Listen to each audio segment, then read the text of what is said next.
You probably know him as the greatest showman, right?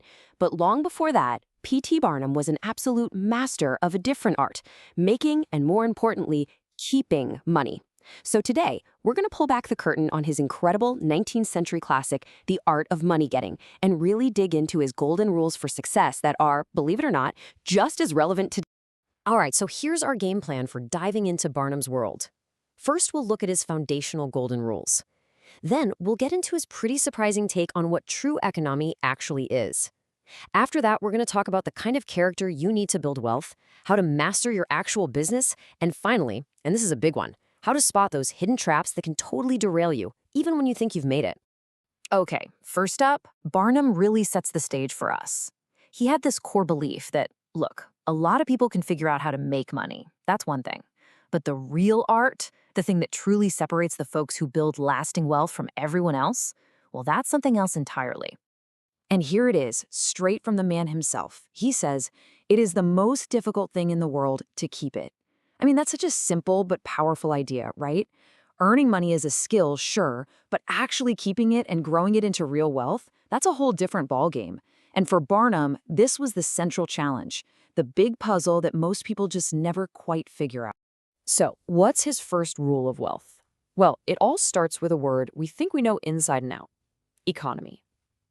But here's the twist. Barnum argues that most of us have got it completely wrong. He breaks it down into two very different ideas. On one hand, you've got what he calls false economy. This is that classic penny-wise and pound-foolish trap. You know, like saving a few cents on something small, but then splurging on some big, unnecessary luxury.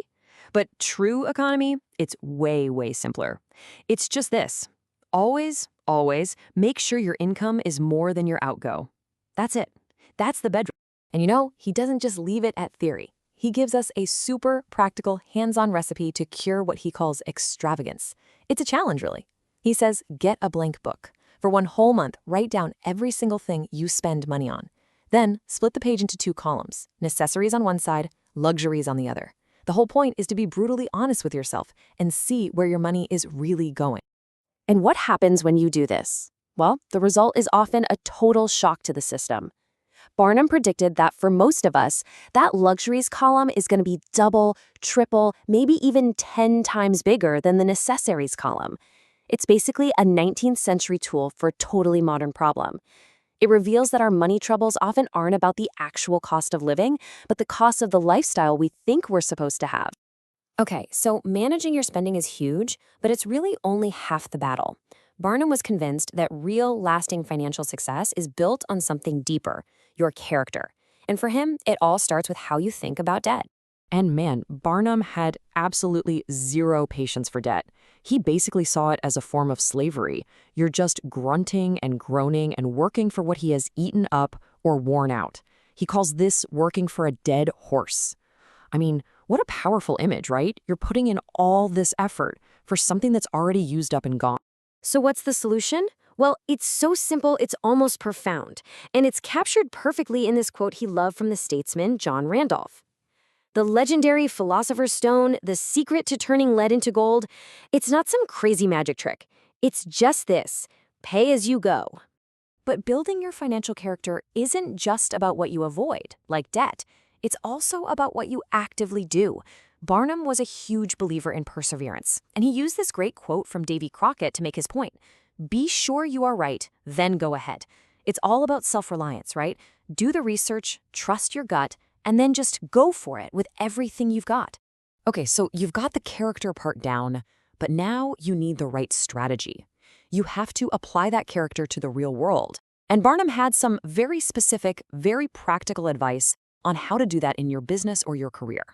And this leads him to ask a really critical question, something every entrepreneur or professional should think about.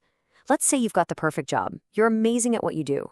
But what's that one thing, that one external factor that can totally make or break your success? His answer? It's your location. Simple as that. Barnum was adamant that where you set up shop is just as important as what you're selling. I mean, think about it. A brilliant talent in the wrong place is just a wasted talent. And he had this perfect story to illustrate this point. He's in London and he meets this amazing showman who is just failing, completely struggling. Barnum saw right away that the guy's talent wasn't the problem, it was his location. So he told him, hey, you need to move to America. There's plenty of elbow room over there. And guess what? The guy takes his advice, moves, and becomes worth $60,000. It was all about finding the right stage. Okay, and this brings us to our final section, which might actually be Barnum's most crucial lesson. So, let's say you've done everything right. You've followed all the rules, you've built your wealth, you'd think you're safe, right? Nope. Now you face a whole new set of dangers. And this is probably his most counterintuitive idea. For Barnum, getting rich was actually the easy part. The real true test is how you handle success. And why is that?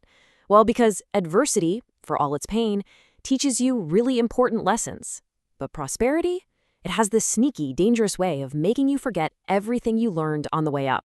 He tells this amazing cautionary tale about one of his friends. It all started so innocently. The guy's wife wanted a new sofa, just a sofa. But then that fancy new sofa made their old chairs look kind of shabby, so they had to get new chairs to match. And of course, the new chairs made the carpet look old.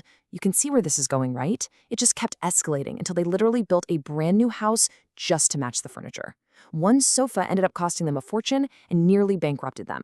The other huge trap he warns about is what he called outside operations. Basically, getting into a business you don't understand at all. See, when you get rich in your own field, you start to feel invincible, and you're tempted to dabble in things you know nothing about. Barnum's warning is so clear. The moment you step outside your area of expertise, it's like you're Samson when his hair gets cut off. All your strength is just gone. So in the end, you see that for Barnum, the art of money getting was about so much more than just piling up cash. It was really a roadmap for building a life of integrity, of wisdom, of being self-reliant, a life where money is just a tool, not the end goal. And that really leaves us with a big question to think about. He said, to get rich is not always equivalent to being successful. So I'll leave you with this. What's the difference to you?